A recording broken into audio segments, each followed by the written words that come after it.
Buenas noches. Se ha hablado mucho en estos días sobre los asaltos a camiones y tráilers en la parte norte de la carretera 57, la que va de San Luis Potosí a Nuevo León y a la frontera norte. Mucho menos se ha dicho de otro tramo de terror en esa carretera 57, el que va de San Luis Potosí al sur, al centro del país.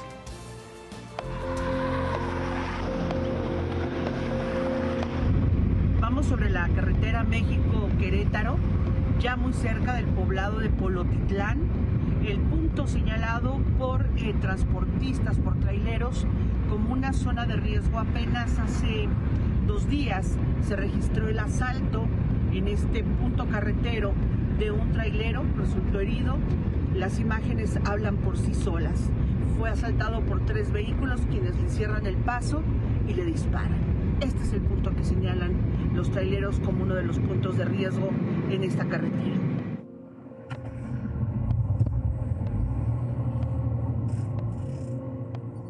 No tuvo forma de escapar de los salteadores de caminos. No tuvo oportunidad de esquivar las balas y resultó herido.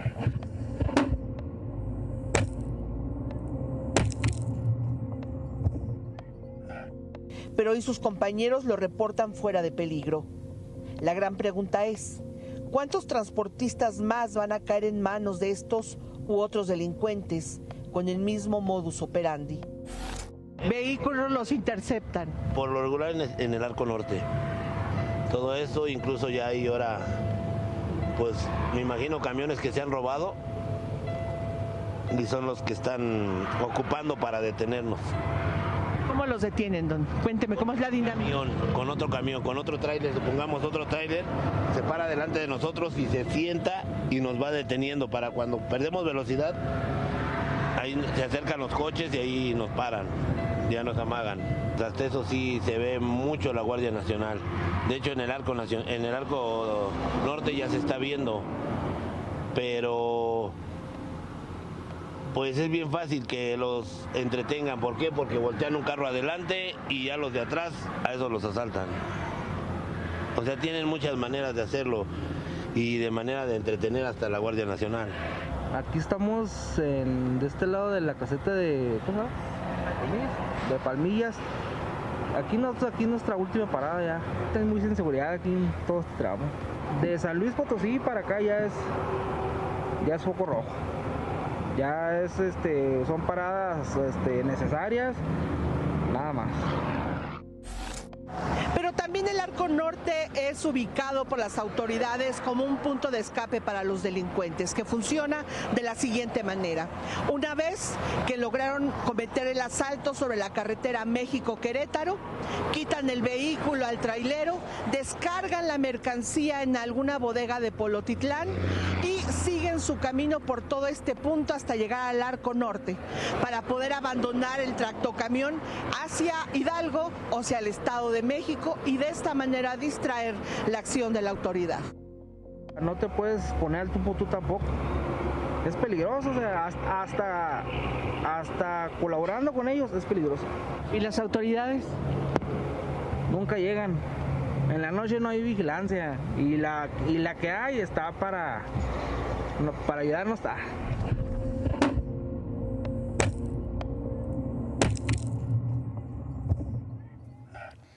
Las autoridades nunca llegan, en la noche no hay vigilancia y cuando hay vigilancia en la noche están con los del otro lado. ¿Cuántos años llevan los traileros, los transportistas denunciando esta situación? ¿10, 15, 20 años? Cuando menos. En esas partes, en esa carretera, en esas zonas. Dentro de 10, 15, 20 años, quienes hagan los noticieros de televisión estarán reportando que en este tramo de la carretera México-Querétaro siguen asaltando a los transportistas con un altísimo porcentaje de impunidad. Esta tarde, la Fiscalía de la Ciudad de México confirmó que el cuerpo de la joven Leslie fue identificado por sus familiares.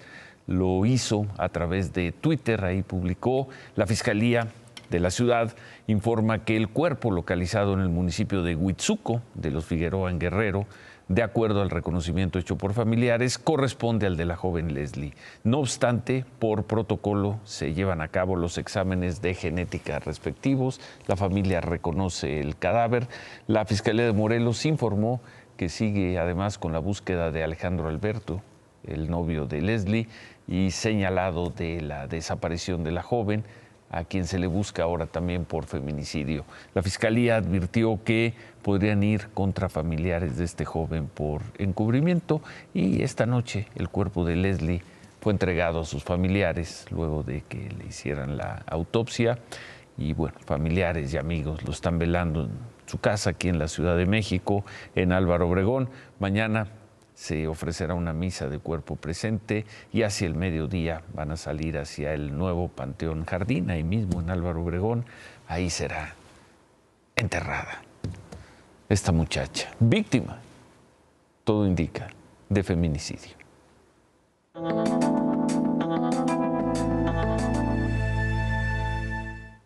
La increíble, porque es una historia increíble que se está viviendo con las atletas mexicanas, con las nadadoras, con las clavadistas, con lo que hoy salió a decir Ana Gabriela Guevara, la responsable del deporte oficial mexicano. Bueno, 3 días después del triunfo del equipo de nado artístico en la Copa del Mundo en Egipto y de cómo reclamaron por la falta de apoyos del gobierno de la CONADE, hoy la directora de la CONADE, Ana Gabriela Guevara, le respondió a las nadadoras de una entrevista en la radio, y ahí dijo que las nadadoras son mentirosas y ladronas.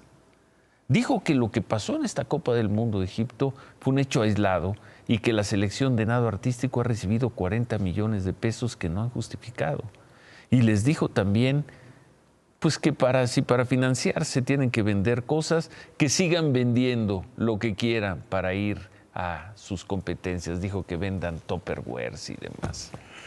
Con esas palabras y esa actitud de la autoridad encargada de darle apoyo económico a las atletas, a las nadadoras mexicanas no les queda otra opción que seguir buscando recursos como puedan.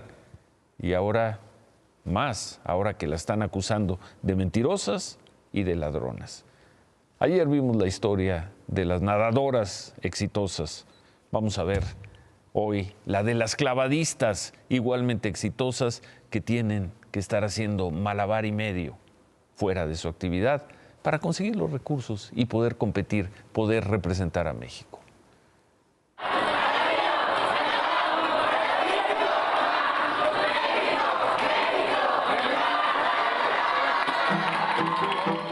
La selección mexicana de nado artístico volvió con 4 medallas y el orgullo de haber hecho el mejor papel de México en la historia de ese deporte.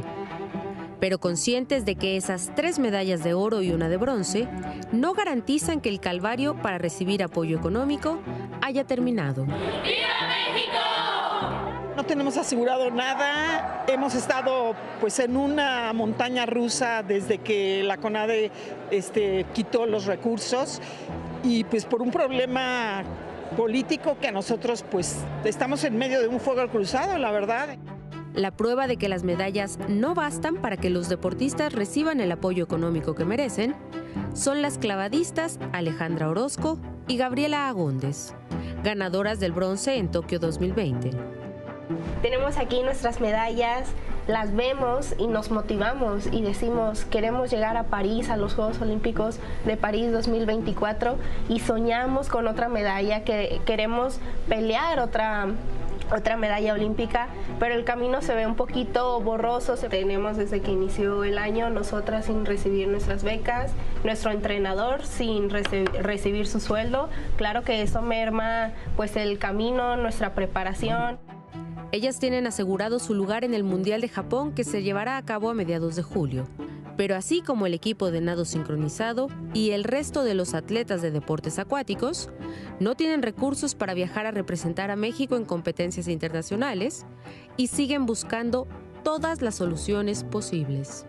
sus medallas y las piensan vender, empeñar para poder ir a competir. Bueno, entre todas las estrategias, pues el último recurso, claro que no quisiéramos llegar a ese extremo. Nosotros tenemos un sueño muy fijo, muy vivo, y es al que queremos llegar.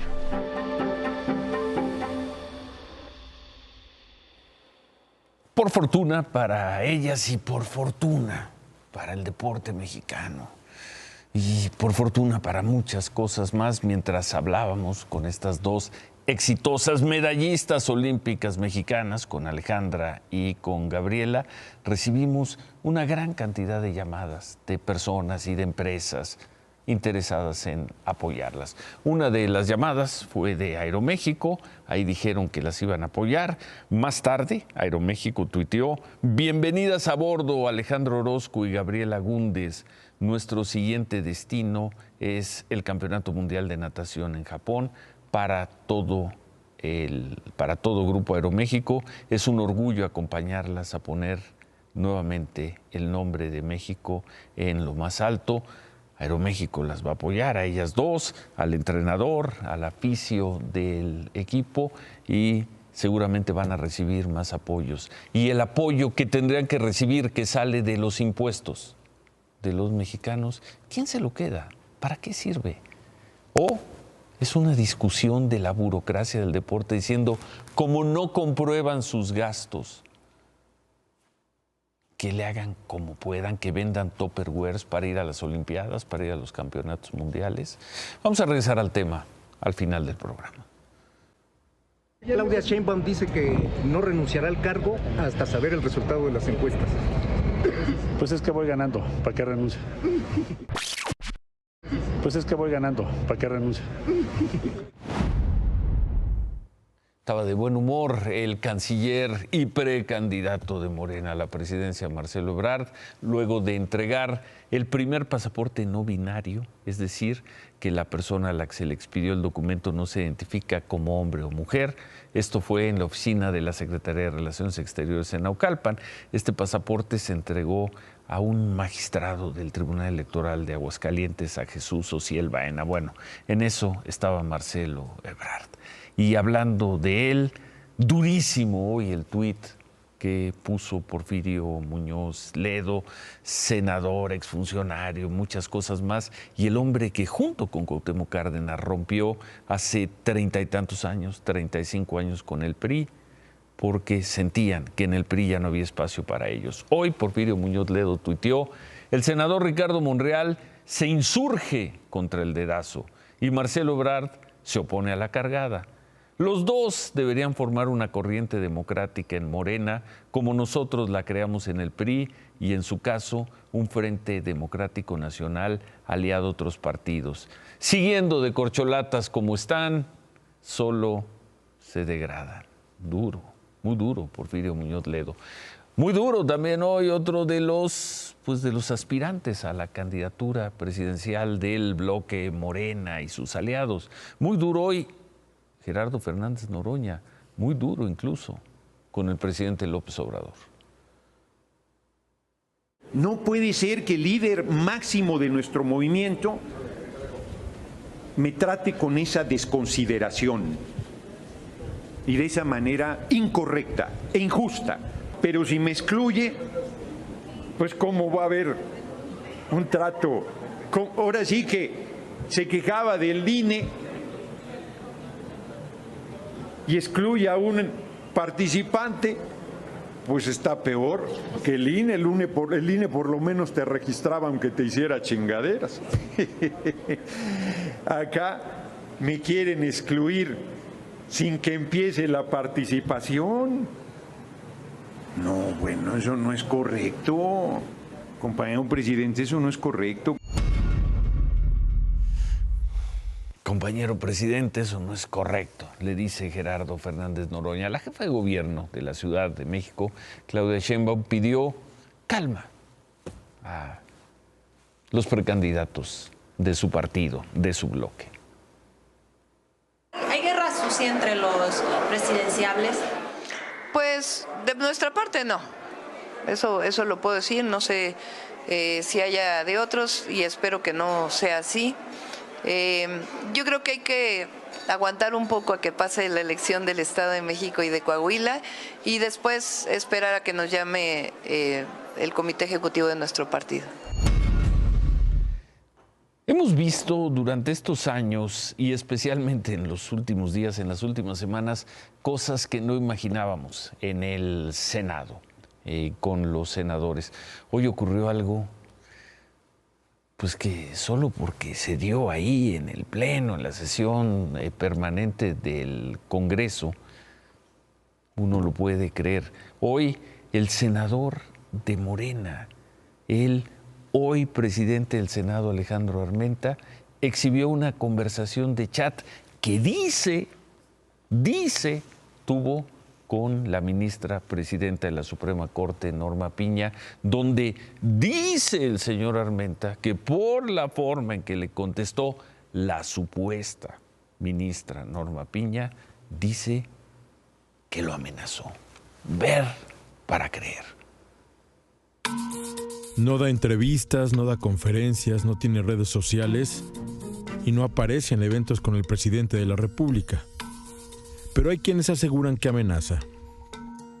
Hoy, el morenista Alejandro Armenta, presidente del Senado, denunció haber recibido mensajes intimidatorios de la presidenta de la Suprema Corte de Justicia, Norma Piña. Recibí mensajes a las 9:01 con la muy probable intención de presionar, de intimidar o incluso de pretender amenazar al suscrito por mi desempeño como legislador federal. ¿Cuáles son las pruebas del senador? Lo que comúnmente se conoce como pantallazos, fotografías que mandó ampliar de la pantalla de su celular que dan cuenta de una supuesta conversación vía WhatsApp con la propia ministra Piña. Según el senador, ayer recibió los mensajes y hoy mismo los exhibió ante la comisión permanente. El chat comienza a las 9:01 y termina a las 9:32 de la noche. ¿Pero qué le dice en esta supuesta conversación? Hola, soy Norma Piña. ¿Usted puede ver a los ojos a sus hijos o hijas después de lo que dice? El senador respondió, sí. ¿Y usted lo puede hacer? ¿Usted tiene calidad moral? La vida nos juzgará, responde supuestamente la presidenta de la Corte. En una segunda pantalla ella escribe, y si quiere hacer pública esta conversación yo no tengo problema. A lo que el senador responde, ¿me está amenazando? Nunca sería mi intención amenazarlo, no es mi estilo. Usted debe respetar mi derecho a expresarme y yo su derecho a juzgar. Es penoso lo que hace, escribe Armenta. La conversación, o supuesta conversación, concluye con la advertencia del senador de hacer públicas en rueda de prensa estas expresiones.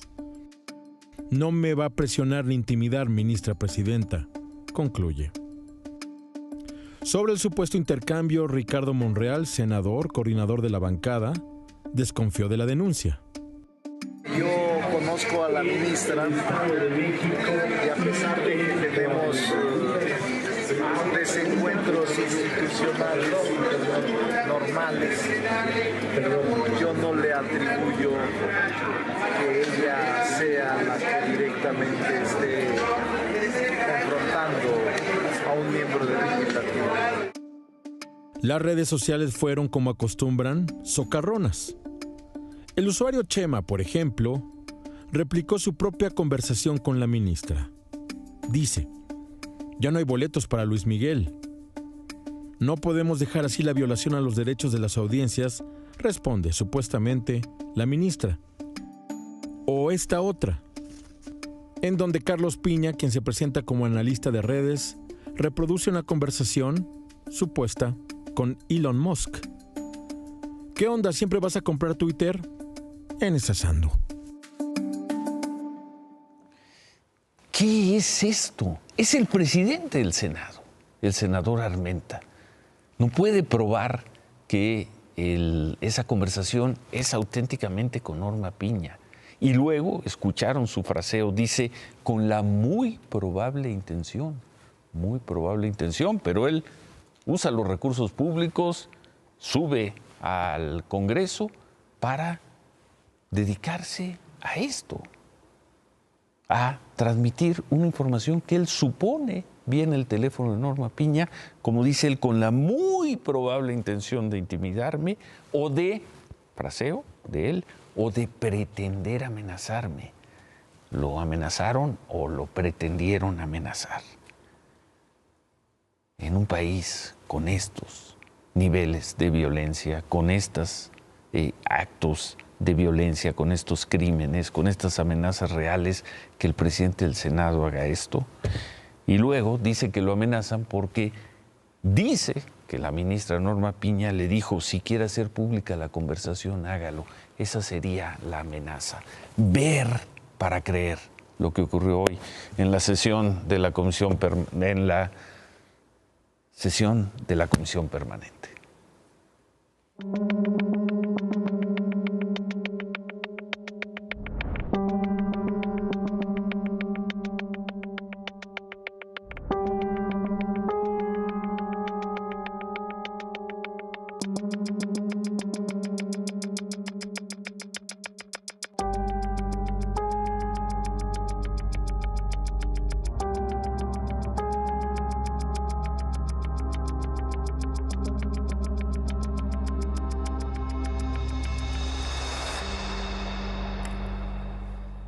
Son imágenes de abril, usted las vio aquí, imágenes de nuestro equipo cuando Estados Unidos todavía aplicaba el título 42 a los migrantes detenidos. Hoy la Agencia de Aduanas y Protección Fronteriza publicó las cifras de detención de migrantes en abril. Fueron detenidas 211,000 personas, casi 20,000 más que en marzo. En lo que va del año van 700, ahí está esa cifra. 715,000 personas migrantes detenidos. Son cifras, eso sí, un poco más bajas que el año pasado, pero bastante más altas que las del 2021, que fue el primer año de Joe Biden. Ahí están en pantalla. Las detenciones de mexicanos, migrantes mexicanos, bajaron un poco bajaron respecto al mes anterior, de 80,000 a 66,000, pero sigue siendo muy alta la cifra de mexicanos detenidos todos los días ahí. En lo que va, nada más, en el primer trimestre de este año, han sido detenidos 273,628 mexicanos por las autoridades migratorias de Estados Unidos mexicanos. Y, bueno, ahí están las cifras tomando el enero-abril desde el 2019 hasta este año. Claudia, buenas noches. Ciro, buenas noches. Pues también es preocupante porque de continuar así, la cifra de migrantes detenidos será muy alta al término del 2023, inclusive mucho más alta de años anteriores. Razón suficiente para que los 24 gobernadores republicanos respaldaran hoy al gobernador de Texas, Greg Abbott, en esta intención por frenar la migración. Prometieron enviar agentes de seguridad y recursos para resguardar la frontera de Texas con México.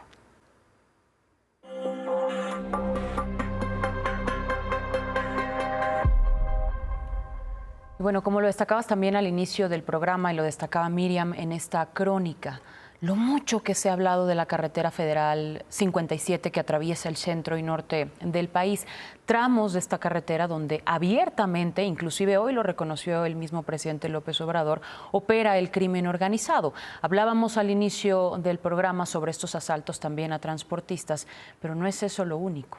Hoy, ya a casi 72 horas desde la desaparición de 50 migrantes y los dos operadores del autobús en el que viajaban por esta carretera, no hay claridad de lo que pasó, no. Las autoridades de Nuevo León y San Luis Potosí se siguen tirando la bolita sobre dónde ocurrió el secuestro. Clásico. Sí. ¿Y qué es lo claro en todo esto? Pues lo único claro es que 9 migrantes lograron escapar de los secuestradores y ellos mismos relataron los hechos. Imagen Noticias platicó con el vicepresidente de la Confederación Nacional de Transportistas, con José López. Aseguran tener la ruta que siguió el autobús secuestrado gracias al GPS. El día lunes a las 2 de la mañana se sale de la ruta un camión que venía de Tapachula con destino a Monterrey, Nuevo León, con 50 migrantes y sus 2 operadores. Se sale de la ruta en el tramo de Matehuala y se mete a un poblado que se llama San Pablo, si no mal recuerdo. Se mete y ahí dura un lapso de 30 minutos. Posteriormente de ahí se vuelve a incorporar a la carretera y el autobús es abandonado ya en la zona de Nuevo León, ahí por los Medinas. Ahí es donde ya se encuentra el autobús, pero ya sin la gente que llevaba, ¿no? Los 50 migrantes y los 2 operadores. El propio José López, vicepresidente de la Confederación de Transportistas que escuchábamos en este momento, nos dijo que el autobús fue rentado por los migrantes porque tenían un permiso para transitar por el país, que los supuestos secuestradores les pidieron $1,500 por cada migrante para que fueran liberados. Ya se está trabajando en eso, dijo el presidente López Obrador. Ya se está trabajando. Bueno, ¿qué más? Cambiando de tema, el presidente de Tayikistán, Emomali Rahmon, estrenó su nuevo avión presidencial, Ciro. Rahmon? Ya feliz. ¿Ese es el nuestro? Sí, el que alguna vez, sí. Ya pintado. El que alguna vez fue el avión presidencial de México, ya pintado, que además este gobierno compró al nuestro, sí, por $92 millones, sí. Ya está rotulado, como lo dices. Sí, ahí tenemos el escudo también, la bandera, y bueno, fue su primer vuelo oficial. Así fue recibido en el aeropuerto de Beijing a su llegada para un encuentro con el presidente Xi Jinping. Ese avión, el que era nuestro. ¿Te emociona? Sin comentarios, sí, ¿no? Ahora, en Ecuador el presidente Guillermo Lasso disolvió al Congreso y adelantó el fin de su gobierno. Por eso esta noche policías y militares fueron desplegados para resguardar el edificio de la Asamblea Nacional en Quito. Esta medida se hizo con el argumento de que una cláusula constitucional que le otorga estas facultades le permite a Lasso tomar esta decisión. ¿Por qué? Porque enfrentaba un juicio político por un supuesto caso de corrupción. Ahora el órgano electoral va a tener que convocar a nuevas elecciones presidenciales y elecciones legislativas. Mientras tanto, el presidente Lasso tiene que seguir en el cargo y tiene que gobernar por decretos durante por lo menos un periodo máximo de 6 meses. Todos los esfuerzos del Poder Legislativo están enfocados en desestabilizar al gobierno con un juicio político infundado. Ante ustedes comparezco para decirles que no es posible avanzar. He decidido disolver la Asamblea Nacional por grave crisis política y conmoción interna. Esta es la mejor decisión posible.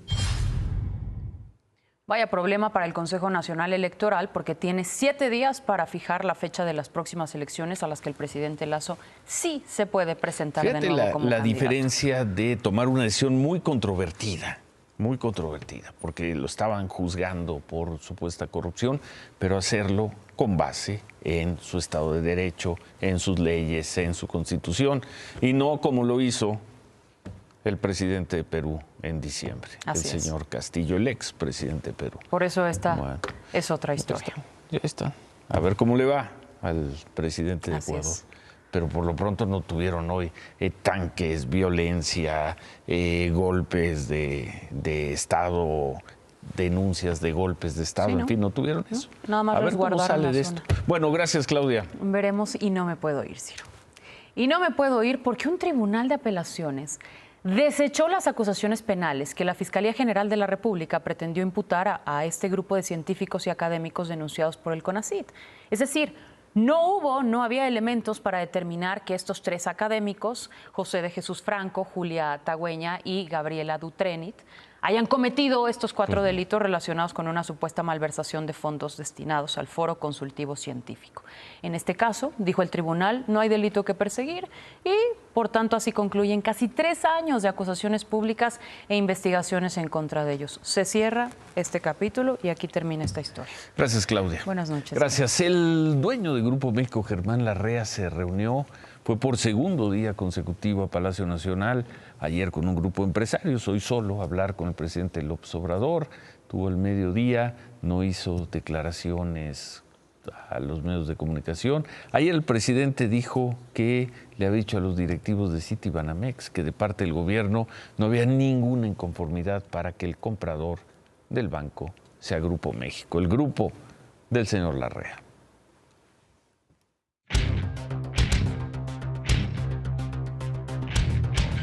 Hay dos posibilidades en torno a lo que te voy a contar hoy. Oh.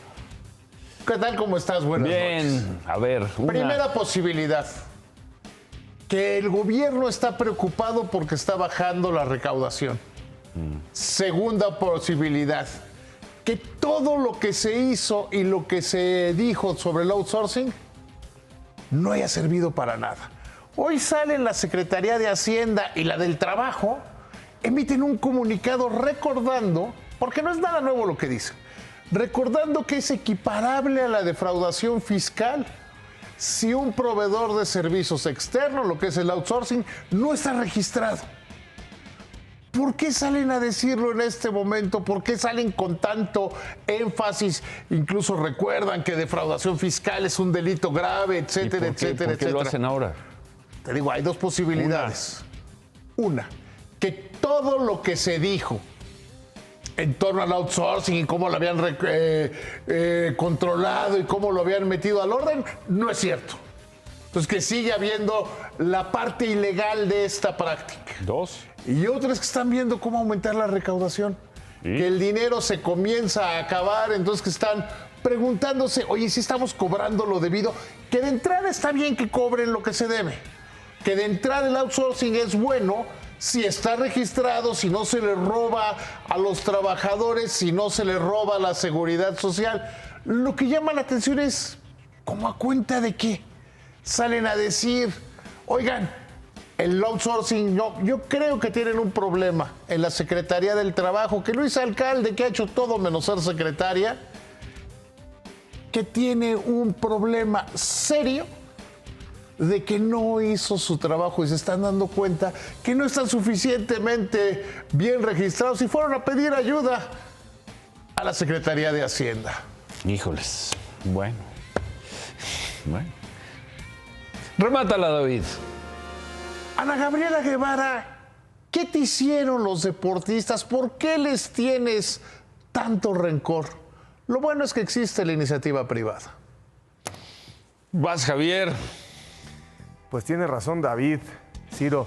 ¿Qué debe, qué teme, qué esconde Ana Gabriela? Era frontal, transparente, defendía a los atletas, no solamente su propia posición de atleta, que decía necesito nutriólogo, necesito mi preparador físico en aquellas giras de Juegos Olímpicos, y hoy no aparece. Tristísimo.